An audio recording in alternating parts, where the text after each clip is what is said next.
Tony Harris Taylor. Tony Harris Taylor. Trusting results. Oh yeah. Tony Harris Taylor.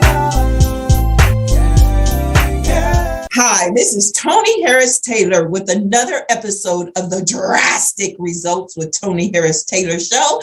And today we have another author of the Viral Networking for Drastic Results, Miss Star Bobatoon from Fairfax, Virginia. She is a storyteller, speaker, coach, and trainer, and she is my BFF, and and we met networking. There you go. So, hi, Star. Welcome. Hey there, Tony.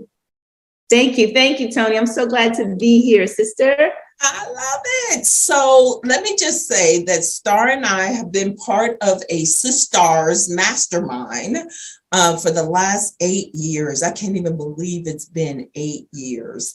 And we started because we were all working for a training company that was really, for lack of a better word, pimping us. So we decided to come together to build our own six-figure businesses. And every single one of us moved on from that company and have created amazing opportunities for ourselves. So I just love you and I thank you for being a part of this project. So in your words, who are you and what do you do? Well, thank you for that introduction. I am Star Bobatoon. I'm a public speaking and storytelling coach. My background is in the theater. So, limousines, Hollywood parties, this was my youth. And I absolutely loved being on the stage. And, it was great. And if I wasn't on the stage, I was preparing to be on the stage, right? With acting classes and drama classes and scene study, improv, dance classes, all of that. And so I absolutely love being on the stage. And what I do is I empower, I train, and I coach mostly professional women to be on stages and to use their voices. Because Tony, as you know, I believe that every time you speak, it is a performance, and every place you speak is a stage. And I want people to be able to give dynamic performances on every stage they take every time they speak. Wonderful. And listen, she's amazing. And, you bring a little bit of acting to your presentation so that it will give you more confidence and clarity and conversions, right? So, why did you start your business? So how did your business come about? Well, as I said, I started out as an actress and absolutely loved what I did. But I'll tell you, Tony, at the height of my career, I had just won the lead role in a TV series. It ran for 2 years. But at the height of that success, there was all kinds of tension going on in my family. And I assumed it was directed at me. I'm a teenager and I'm an actress, so the world revolves around me, doesn't it? So I assumed that everybody was angry with me because I was successful. And so, in all of my infinite wisdom, when I turned 18 years old, I said, that's it. I am done. I'm done being on stage. I'm done being in the spotlight. I took my gift, I took my voice, and I put it in a box, and I take that box up and I put it up on the shelf, and I left it there for 25 years, trying to make other people happy by diminishing my own light. And I'm sure you can imagine that did not work. But in the meantime, I had a good life. I got married. I had a couple of kids. I became an attorney. Life was good. We moved on. I had the things that I want. We had between my husband and I, we had a multiple six-figure income. The kids are in private school. I'm working a job that I enjoy. I enjoy, and everything is, fine. It's fine. You ever had that feeling where nothing is wrong? Nothing is wrong, but something's not right. And that was a feeling that I had, and it just kept growing and growing. It's like I'm not fulfilling my passion. I'm not doing the thing that I was brought here to do. But what is that thing? And I am not about to give up this life. Mm-hmm. Les Brown says that sometimes when you are too afraid to make a move in your life, life will move on you. Mm. And in a course of a year, Tony, my father died, my marriage fell apart, and my job went away. Mm. Everything that defined me was gone. And I just sunk into this dark, depressing state, didn't know what to do next or where to go. And I was just having such a hard time. And then one of my friends invited me to a personal development seminar. You got to be careful about the people that you hang out with. So one of my friends invited me to a personal development seminar. And can I just say, I did not want to go. No, thank you. Mm-hmm. I'm having a pity party here, and I'm starring in the pity party. But I went anyway, man. And I'm sitting in the audience, right? And onto the stage comes world-renowned motivational speaker Les Brown. I'm going to stop you right there. Okay. Because one of my questions actually goes into that. So I want to pick up that story. Gotcha. Okay. But we know Les Brown, right? Yes. Yes. So this is cliffhanger. So stay right there. Okay. Okay, you got this business. You pushed yourself to get out of your comfort zone, take the box off the shelf, the proverbial box off the shelf, untape it, and open it back up. So what made you start networking? What made me start networking? When I started my business, of course, I'm a professional speaker and trainer. I travel all around the country doing keynotes and training, and people eventually ask, hey, can you help me? Can you help me do this? I have a speaking engagement coming up. And so that is pretty much how I started helping people. But what I realized in that, Tony, is that the work that I do is really about helping professional women discover and deliver and develop their messages. What I do is I help professional women become unmuted. Okay. Because I know what that's like. Right. I know what it's like to mute my voice, and I feel that I get my greatest joy helping other women and other men as well amplify and illuminate their voices so that they can own their stages. So your networking was to find the people who are on mute.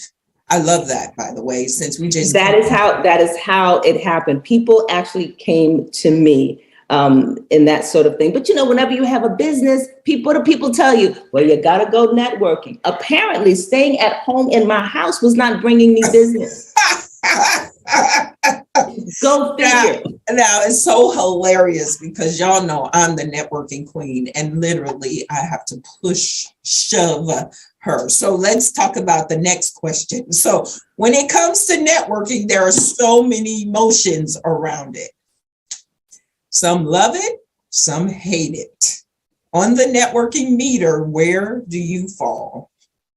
We've had this conversation multiple times, Tony. Here's the deal. I've been in front of audiences up to 2,000, 2,500 people. And I am absolutely comfortable. I will own that stage. I will rock that room. But put me in a room of networkers. And I get very uncomfortable. So on a scale of 1 to 10, I'm not a one because I will do it. I will put on the face, I will put on the smile, and I'll go in there and I'll do it. But I'm not happy on the inside. I'm not happy on the inside. Let me just say, when I first started, I was not happy on the inside because, can I tell you why? Sure. I kept thinking I'm supposed to go to networking to find business, to find people to work with, to sell myself, like on a one-on-one. Hi, I'm Star. This is what I do. Do you want to hire me? I hated that. I hated it. And I'm not crazy about talking that small talk.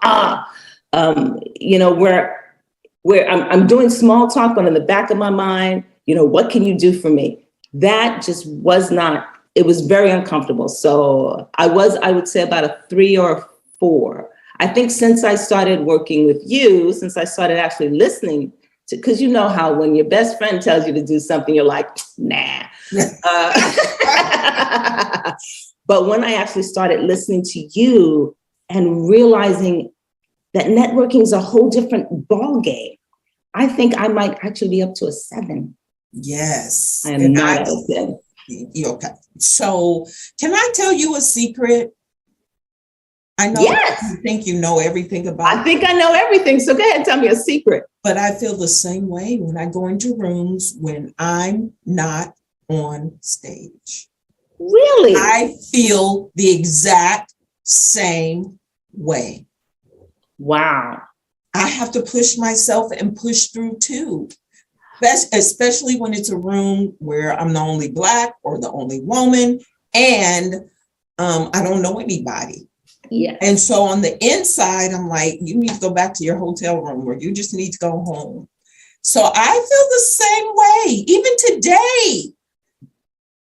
But I, like you, I can turn it on. I'm an actress.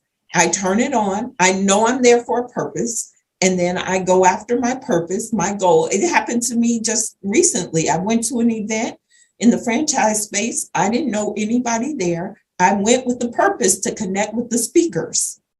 And so that was my main focus. I met a few other people beside, but my main focus was, and now I am connected to the people I meant to connect to. So that makes perfect sense. That makes perfect sense. But I gotta tell you, that idea of being focused, that idea of having a plan, a strategy, a goal has been very helpful.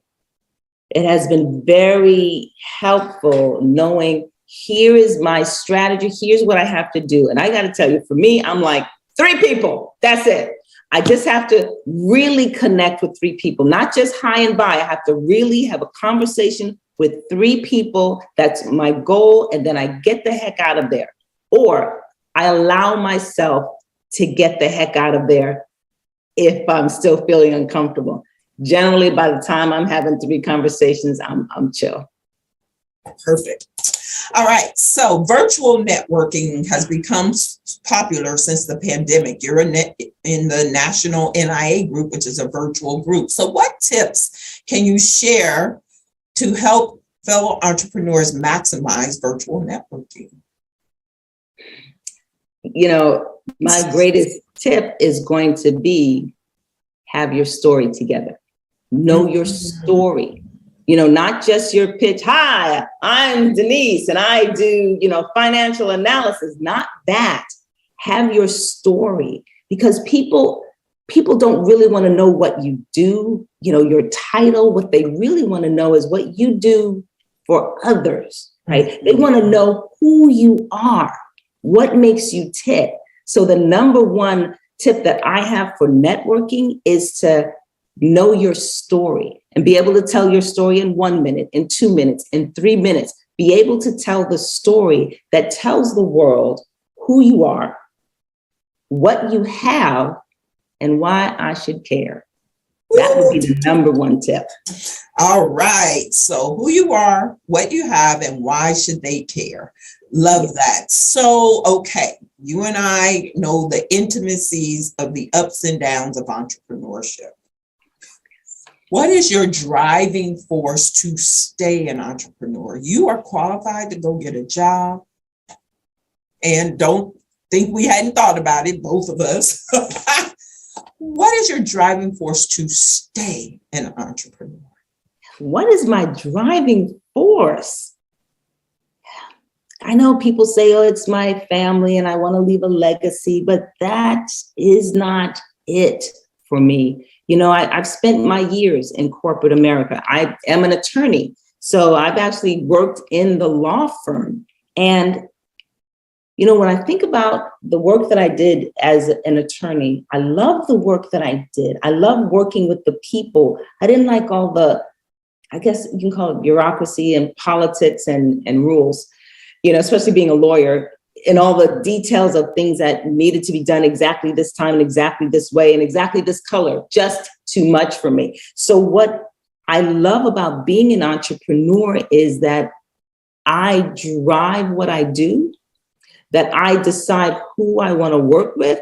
I don't have to work with everybody, right? Mm-hmm. I get to decide the time that I put in, and I still sometimes put in 70-hour weeks, but I try not to do that. But I'll still do that, but I feel like I'm doing it for me. You know, there's always this feeling in a job, and maybe not for everyone, that someone else controls you.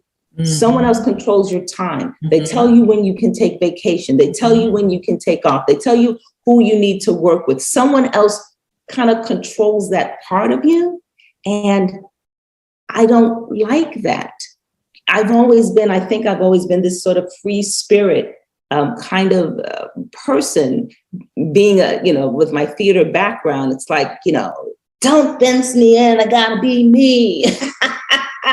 So I think the driving force that keeps me in entrepreneurship is going to be the freedom that I get. I get to make the impact that I want to make in my own way.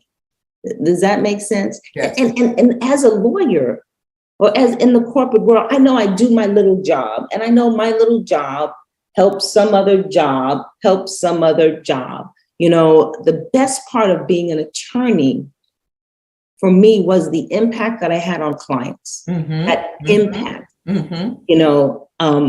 but I wasn't seeing a lot of that because I'm an attorney back here doing X, Y, and Z. I don't always see that. But when I work with people one-on-one, Tony, or when I work with them in a group, I get to actually see the empowerment. I get to actually see the transformation. And, we were trainers for a very long time, but I guess we're still trainers. That moment when the audience goes, that's the thing. Yeah. So I get to control that, and I get to be right up front and see it. Absolutely. Okay. So I want to pick up on the Les Brown conversation with this question. Tell me about a time that you didn't want to show up, you pushed ahead, and you're glad you did. Well, that would absolutely be when I lost my job, marriage went away, lost my dad, my son got sick. It was just a time of yuck. And like I said, oh man, I'd get up in the morning and I'd get the kids together. I'd send them to school. I'd come home and get in bed. Mm-hmm. And I'd stay in bed until it was time to go get the kids. That was it. It was just a dark place. And yeah, a friend of mine said, come with me to this personal development seminar. And to be honest, I had already paid for it. I already paid for the seminar back when I felt good about life, right? I paid for it and I wasn't going to go. And she's like, no, you should go to this. It could be good for you. And I went like kicking and screaming. And it was in Aspen, Colorado. So I had to get a hotel. I had to, get on a plane. I had to do all of that. And I was pissed the entire time, just kind of annoyed the entire time. Mm-hmm. And there were a bunch of speakers there. And I just kind of realized, I'm like, look, I am not going to gain anything if my mind and my heart are closed. Right. I'm not going to gain anything. So again, I just went in with, what is my goal? Mm-hmm. My goal here is to learn 3 things. That's it. If I can learn 3 things, then I can say, I'm done. and I don't have to change anything else about my life. This is me talking to me, right?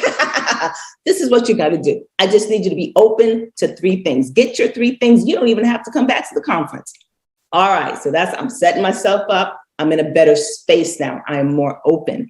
And as I said, I'm sitting on the stage, and onto the stage comes world-renowned motivational speaker, Les Brown. Les Brown comes to the stage. I didn't know who he was, but I was about to find out. Well, in a sea of white men speakers, right? He was the only person of color, just like Barbara DeAngelis was the only woman. So there was something about that. And so, I'm sitting in the audience, and Les is, of course, he's Les Brown. He's dynamic. He's telling stories. He's making me laugh. He's making me cry. And then, Tony, he starts to have a personal conversation with me, a one-on-one, as you would say. Yes, there were 2,000 people in the audience, but he had a one-on-one conversation with me, and he talked about the people that he's impacted and how grateful he is. And based on what he just did in my moment, I'm like, absolutely.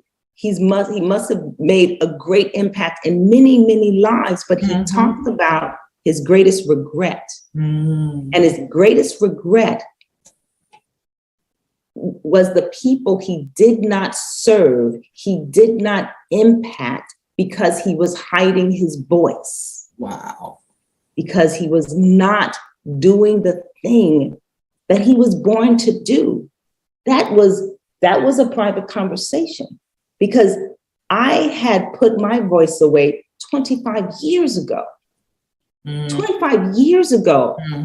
And when I thought about how many people are my assignment who I've missed because I'm not sharing my voice.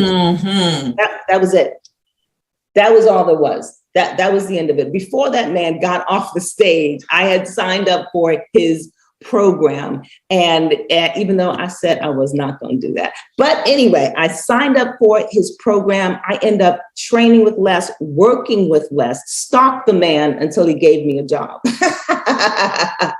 I traveled internationally with him, spoke on various stages with him, and I ended up running his speaker training program. He has a platinum speakers program, and I ran that program. So I'm mentoring, I'm coaching, I'm directing other students to speak. I'm taking what Les does, breaking it down, making it simple, and then teaching it to people. That changed the entire trajectory of my life. It changed my life. And what was it? Because I showed up, kicking and screaming. I showed up, adjusted my attitude, became open to what the universe had for me.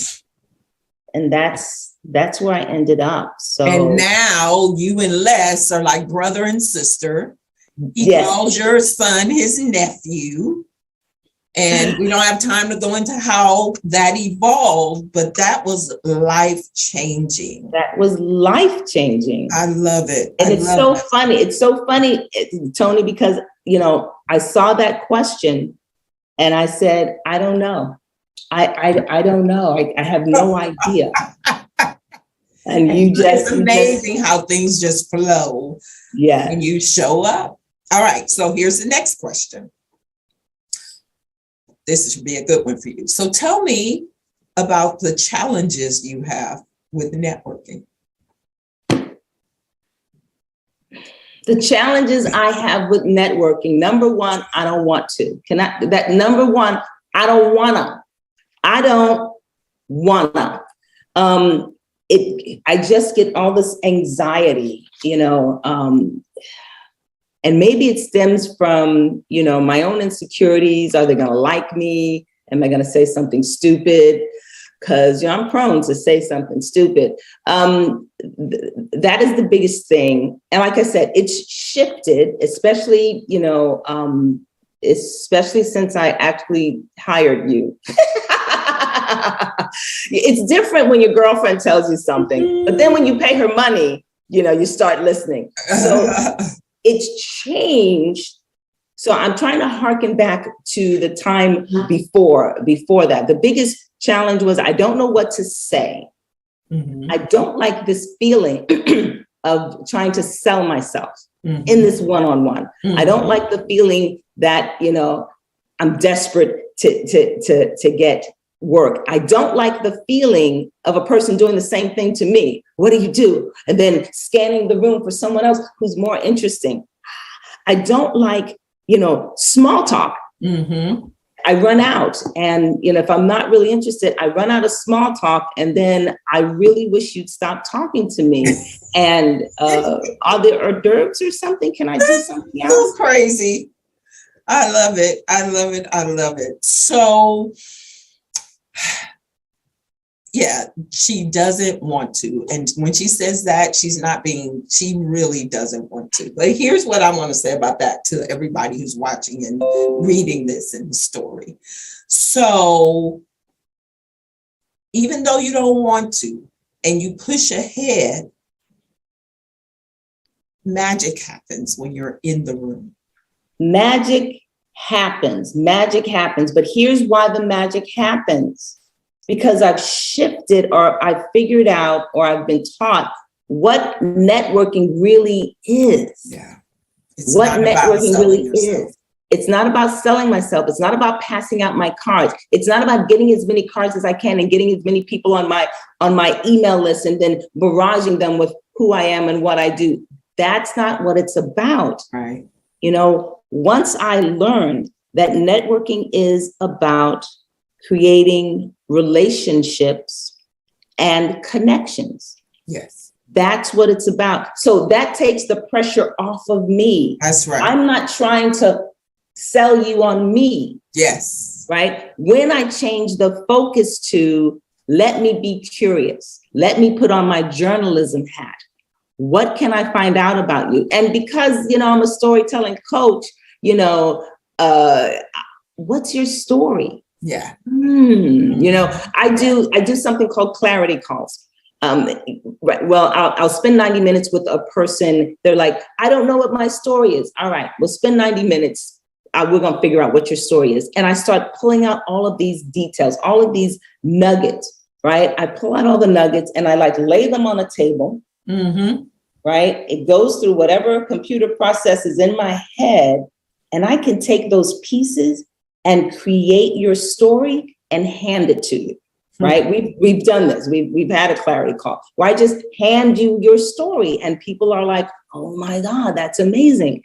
And so when I think of it like that, I'm having a conversation, I'm thinking, let me pull out some more things so that in my mind, I can hear your story. Absolutely. That makes it so much better.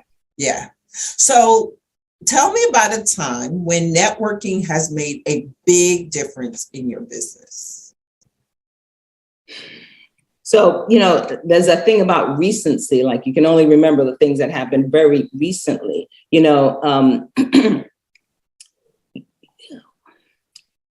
in Les Brown's community, I met a lot of friends there who have hired me, who I've hired, who I've worked with, I've collaborated with. Andy Henriquez is one of the people that I've collaborated with.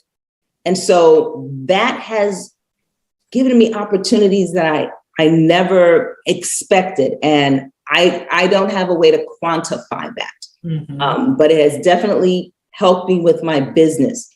When people come to me and they do this, Tony, they're like, oh, I met you 5 years ago at X, Y, and Z. I always wanted to work with you. I just closed a client recently. Yeah, we met about 3 years ago at a networking event. So, you don't even know. It's like planting seeds in all of these gardens. Oh, yes, you said the words. You don't know what harvest is coming. And sometimes the harvest, like a bamboo tree, sometimes it takes 5 years. Sometimes it takes 5 years, but those things come back. And like I said, it's hard for me to quantify at this point because I've never tried, but I will tell you this.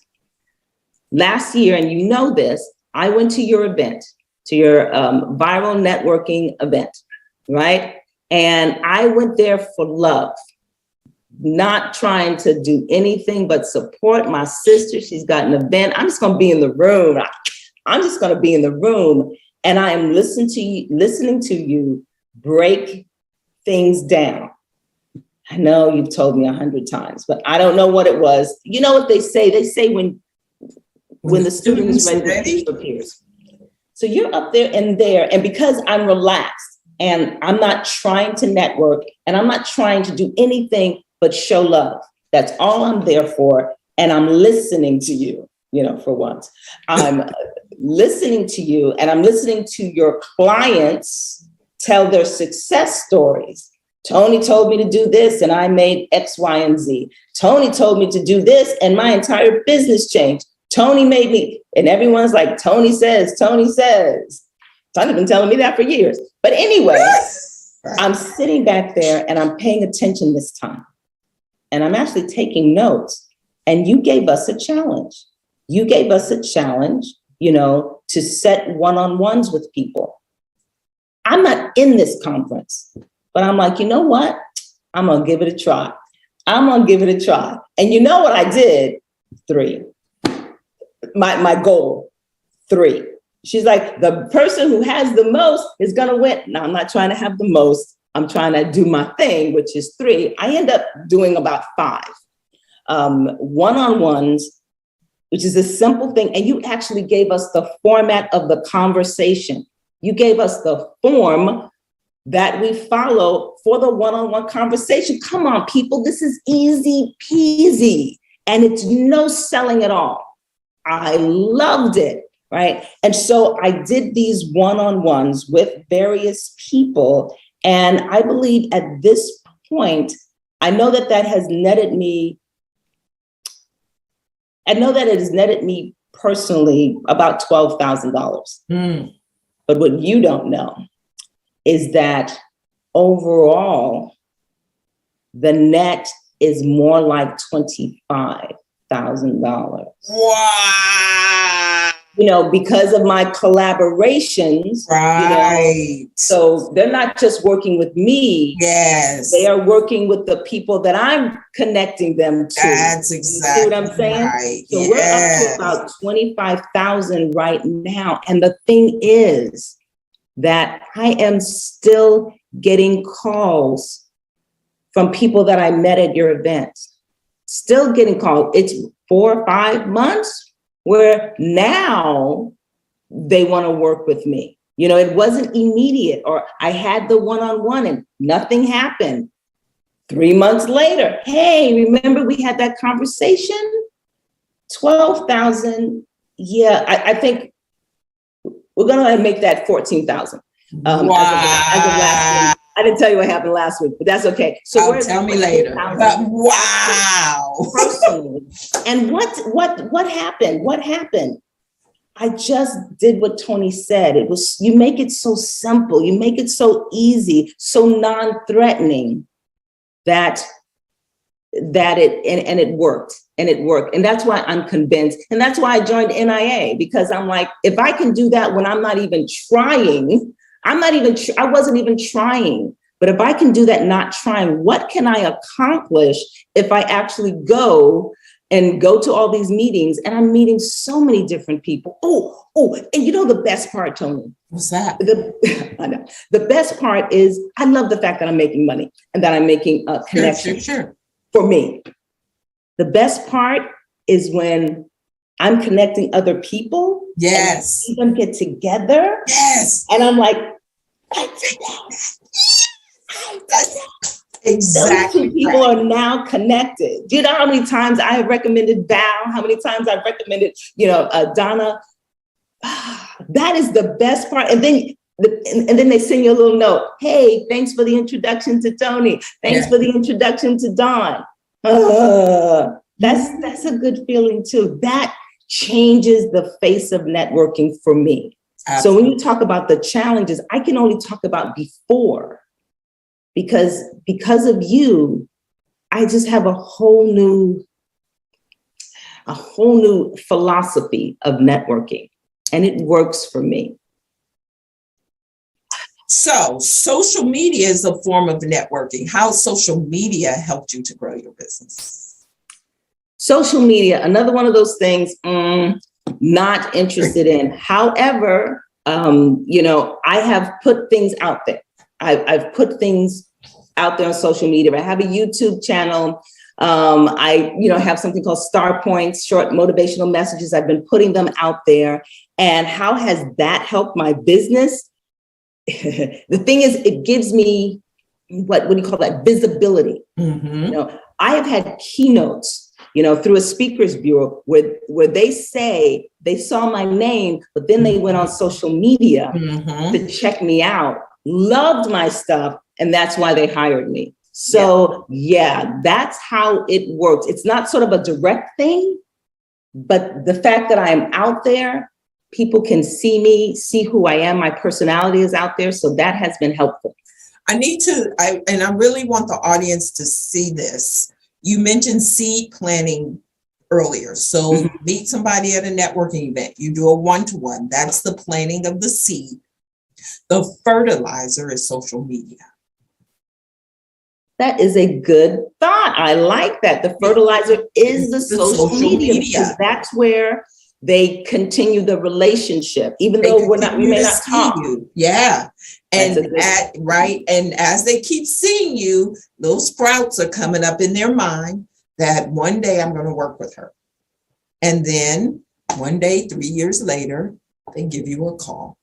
Yes, and I think go ahead. That is something for people to really realize. When people say, okay, thank you, not now, really, just not now.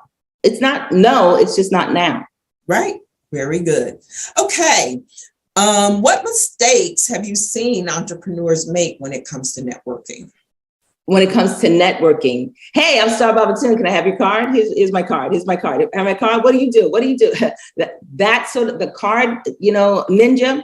That's bad. That's a bad thing. So that's one of the biggest things. I think that one of the other biggest mistakes entrepreneurs make when it comes to networking is not having a plan. What is your plan? What are you doing? Why are you here? Yeah. I think that would be it. And then the biggest problem is not following up. Yeah. Not following up. Hold that thought, because I'm going to ask you about following up. But go ahead. Yeah. You've had people. I've had people say, oh my God, I definitely want to work with you. Definitely. Send me a contract. And Star did not follow up. And the opportunity vanished. There you go. So, all right. So your best networking tip then would be to follow up? My best network, that is the biggest thing that people need to do. Yeah, they need to follow up. My tip is to have a purpose. For me, that's the biggest thing. Have a purpose, because that will allow me to get in the room and not pass out. So tell me this, what's it mean to you to show up? What does it mean to show up? It means to be intentional. It means to be intentional. Again, taking the time to figure out what it is that you want, what it is that you're trying to accomplish. When I work with speakers, it's always about the map. Yeah. Right? Is your purpose, right? When you know that, you show up differently. You show up like a boss. You show up confident. You show up self-assured. So that is what it means to show up, to be clear on those things. And also, because I'm a performer, own your space. Right. This is, I'm talking physically. Own the space you're in. Your body language speaks volumes before you even open your mouth. So that's what it means to show up. Okay. And the results are phenomenal. So what's your best strategy for following up? What is my best strategy for following up? My best strategy, because Tony told me to do this, is when I'm at a networking meeting to pull out my phone and set up the one-to-one right there. Oh my God, please don't give me your card. Please No, don't go give me ahead, a go ahead and card. give me a card. But giving me my card, and I write a little note on it, and they sit on my desk, and I don't do anything with them. But the best thing for following up is set the one-on-one in the moment. When I go to the NIA meetings, in the moment, go to networking, to set. That's the best way to get that done. Awesome. So describe how your networking has gone viral. How my networking So has gone. let me clarify this question, because a lot of times when people hear the word viral, they think it's millions of views and likes and on social media. But viral can also mean, what are people saying when you're not in the room? What have that one connection sprouted off, right? You talked about Val and Donna. How has your networking gone viral? Well, it's interesting. It's sort of the type of viral that I'm not watching. Mm-hmm. And like you said, it's not like I have, more members on Facebook or more members here. The way I know it's gone viral is how many people talk to me and they already know me. Yes. They already know yes. me. Oh, yes. I spoke to X, Y, and Z and this other person and this other person. I did a speaking engagement, and I shared the stage with former First Lady Michelle Obama. And I'm like, how did I get in this room? How did I get here? Excuse me. And I was talking to, the president of that company. And I was like, so I had to ask, why did you choose me? Because there's some great people in this room. Why did you choose me? And she starts talking about my reputation.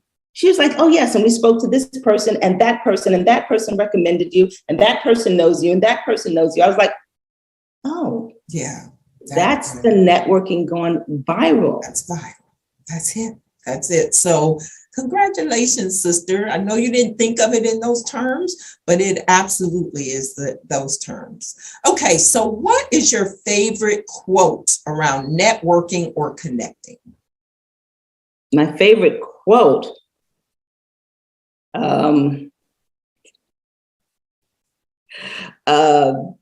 show up, be up, follow up, blow up. That's gonna have to be it. Who said that? Tony Harris Taylor. Tony Harris Taylor. I'm gonna let you quote that one too. You know what? It came to me and it has stuck like glue. And guess what, everybody that's watching and listening and reading in the book, you can create your own quotes, Absolutely. Right? Absolutely. I believe that every time you speak, it's a performance, and every place you speak is a stage. That would be a Star Bobatoon quote. Thank you very much. Absolutely. Well, we're down to the last question. What final thoughts can you offer to entrepreneurs who are hesitant to network? Can you ask me the question again? Sure. What final thoughts can you offer to entrepreneurs who are hesitant to network? I think the final thought would be join a group, get a coach. The by yourself thing is terrifying. To me, it's terrifying. But when I join a group and I come regularly, I'm no longer the stranger. And it makes me feel better. And when I have a coach who, talks me down when I'm feeling crazy, but says, do this one thing. And when I see that thing work for other people and I try it and it works for myself. So I would just say, join a group. Don't do it alone. Join a group, get a coach. Those would be my final words. Awesome. Join a group, get a coach. How can everybody contact you? Oh, excellent. You can my name is Star Bobatoon. I'm on all the social media as Star Bobatoon. But you can also connect with me going to connectwithstar.com. Connect with Star. So I try to make it easy for you. Connectwithstar.com. That is my link tree. And from there, you'll get my free gift which is how to tell a captivating story. You can set up a one-on-one with me. Come on, let's do that. Let's do that one-on-one. And you can also see what I am up to. I have a monthly speaker clinic that I do. You can show up to that. And those are the ways to get in touch with me. Awesome. Well, thank you so much, Star. This has been amazing, and I appreciate you coming through and being a part of this project and really buying into your networking can go viral. This is Toni Harris Taylor saying, take a drastic step today for a fantastic tomorrow. Bye. Just